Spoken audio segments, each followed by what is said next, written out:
മനമറിഞ്ഞു വിളിച്ചാൽ വിളി കേൾക്കുന്ന അമ്മ. കായലിനും കടലിനും നടുവിലെ പുണ്യഭൂമിയിൽ ആ അമ്മയെ കാണാൻ ദിവസവും എത്തുന്നത് ആയിരങ്ങളാണ്.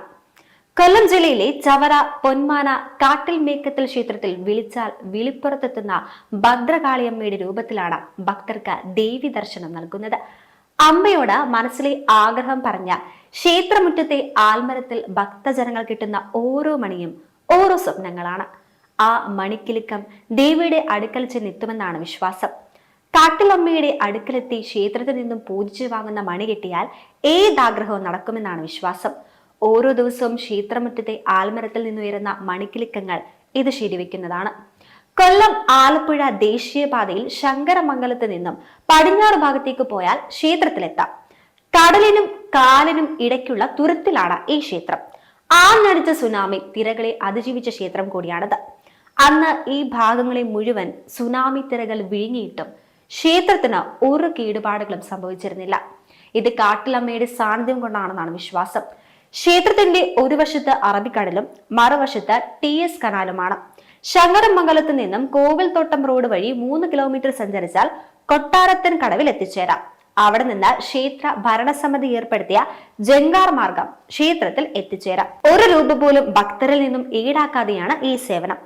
ഭക്തർക്കായി വലിയ വാഹന പാർക്കിംഗ് സൗകര്യങ്ങളും ഒരുക്കിയിട്ടുണ്ട്. ദാരികനെ വധിച്ച ഉഗ്രമൂർത്തിയുടെ ഭാവമാണ് ഇവിടുത്തെ പ്രതിഷ്ഠയ്ക്ക്. ഗണപതി, ദുർഗാദേവി, മാടൻ തമ്പുരാൻ, യക്ഷിയമ്മ, നാഗദീപങ്ങൾ, യോഗീശ്വരൻ തുടങ്ങിയ ഉപദീപങ്ങളും ഇവിടെയുണ്ട്. വെള്ളിയാഴ്ചയും ഞായറാഴ്ചയുമാണ് ഇവിടെ ഏറ്റവും അധികം തിരക്കുള്ള വിശേഷ ദിവസങ്ങൾ. രാവിലെ ക്ഷേത്രം 5 മുതൽ 12 വരെയും വൈകിട്ട് 5 മുതൽ 8 വരെയും ക്ഷേത്രത്തിൽ ദർശനം നടത്താം.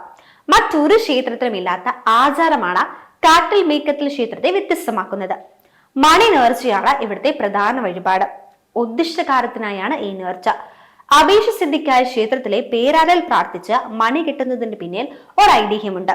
ഒരിക്കൽ വൃശ്ചിക മഹോത്സവത്തിന് കൊടിയേറിയ സമയത്ത് അതിൽ നിന്ന് ഒരു മണി താഴെ വീണു. ഇത് കണ്ട ക്ഷേത്ര പൂജാരി ആ മണിയെടുത്ത തൊട്ടടുത്തുള്ള പേരാലിൽ കെട്ടി. അതിനുശേഷം അദ്ദേഹത്തിന്റെ ജീവിതത്തിൽ പ്രതീക്ഷിക്കാത്ത അഭിവൃദ്ധിയുണ്ടായി. കൂടാതെ ദേവപ്രശ്നത്തിൽ പേരാലിൽ മണി കിട്ടുന്നത് ദേവീ പ്രീതിക്ക് ഉത്തമമാണെന്ന് തെളിയുകയും ചെയ്തു. ക്ഷേത്രത്തിനുള്ളിലെ വഴിപാട് കൗണ്ടറിൽ നിന്ന് 30 രൂപ നൽകിയാൽ രസീത് ലഭിക്കും. ഒരാൾക്ക് എത്ര മണി വേണമെങ്കിലും കെട്ടാം. ക്ഷേത്ര ശ്രീകോവിലിൽ നിന്ന് പൂജിച്ചു തരുന്ന മണിയുമായി പേരാലിനെ 7 തവണ പ്രദക്ഷിണം വെക്കുക. അതിനുശേഷം ദേവിയെ മനസ്സിൽ ധ്യാനിച്ച് ആലിന്റെ കൊമ്പിലോ ആലിൽ കെട്ടിരിക്കുന്ന ചുവന്ന ചരടുകളിലോ കെട്ടുന്നതാണ് ആചാരം. 7 മാസമോ 7 ആഴ്ചയോ 7 ദിവസമോ തുടർച്ചയായി മണി കെട്ടിയാൽ ഏതാഗ്രഹവും സഫലമാകുമെന്നാണ് ഭക്തർ പറയുന്നത്. ആഗ്രഹം സാധിച്ച ശേഷം ദേവിക്ക് ക്ഷേത്രമുറ്റത്ത് പൊങ്കാലയിടുന്ന പതിവുമുണ്ട്. മണി കെട്ടുന്ന ചടങ്ങിൽ പ്രത്യേകിച്ച് എണ്ണമോ ഇത്ര ദിവസം വന്ന് മണി കെട്ടണമോ നിഷ്ഠയില്ല. ഒരാൾക്ക് എത്ര വേണമെങ്കിലും മണി കെട്ടാം. 1 തൊട്ട് 1000 മണികൾ കെട്ടുന്നവരുണ്ട്. ഭക്തന്റെ വിശ്വാസമാണ് പ്രധാനം. ഓരോ പ്രാർത്ഥനകളും ആഗ്രഹങ്ങളുമാണ് ഓരോ മണിയും. അതിനാൽ ഒരിക്കൽ കെട്ടുന്ന മണി അഴിച്ചെടുക്കാറില്ല. ചരട് ദ്രവിച്ചു വീടുന്ന മണികൾ യഥാസമയം മാറ്റും. ഭഗവതിയുടെ ഏറ്റവും വിശേഷമായിട്ടുള്ള ഒരു നിവേദ്യമാണ് ചതുർശതം. വർഷത്തിൽ ഒരു പ്രാവശ്യം മാത്രം തന്ത്രി മുഖേന നടത്തുന്ന അമൃതേതാണിത്. ഈ പ്രസാദം സ്വീകരിക്കുന്നത് ജീവിത പുണ്യമത്രേ. ആയതിനാൽ ഒരാണ്ടിൽ മാത്രം ലഭിക്കുന്ന ഭഗവതിയുടെ മഹാനിവേദ്യം എല്ലാ ഭക്തജനങ്ങൾക്കും ലഭിക്കുന്നതിന് ദേവസ്വം കൗണ്ടറിൽ മുൻകൂട്ടി രസീതാക്കേണ്ടതാണ്. കുടുംബ ഐശ്വര്യത്തിനും സാമ്പത്തിക ഭദ്രതയ്ക്കുമായി നാണയപ്പറ എല്ലാ ദിനവും നടത്താവുന്ന അറുനാഴി മഹാനിവേദ്യം, പഠിക്കുന്ന കുട്ടികൾക്ക് ഓർമ്മശക്തിക്കും ഉണർവിനും തേജസ്സിനും വേണ്ടി നടത്തുന്ന ദക്ഷാശ്രീ ഹോമം എന്നിവയും വഴിപാടായി സമർപ്പിക്കാവുന്നതാണ്. ഓച്ചിറ പരബ്രഹ്മ ക്ഷേത്രം കഴിഞ്ഞാൽ ഏറ്റവും അധികം ഭക്തമടങ്ങൾ ഉയരുന്ന അത്യപൂർവമായ ദേവസ്ഥാനമാണ് കാട്ടിൽ മേക്കത്തിൽ ക്ഷേത്രം. വർഷം കൂടുന്തോറും ക്ഷേത്രത്തിലെ വൃശ്ചിക മഹോത്സവമാണ് ജനപ്രിയം.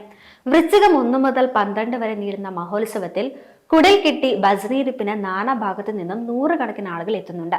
ഉത്സവത്തോടനുബന്ധിച്ച് തോറ്റാമ്പാട്ട്, വിശേഷാൽ പൂജകൾ, അന്നദാനം, തങ്കേങ്കി, ഘോഷയാത്ര, വൃശ്ചിക പൊങ്ങൽ, തിരുമുടി, ആറാട്ട് എന്നിവയും നടത്താറുണ്ട്.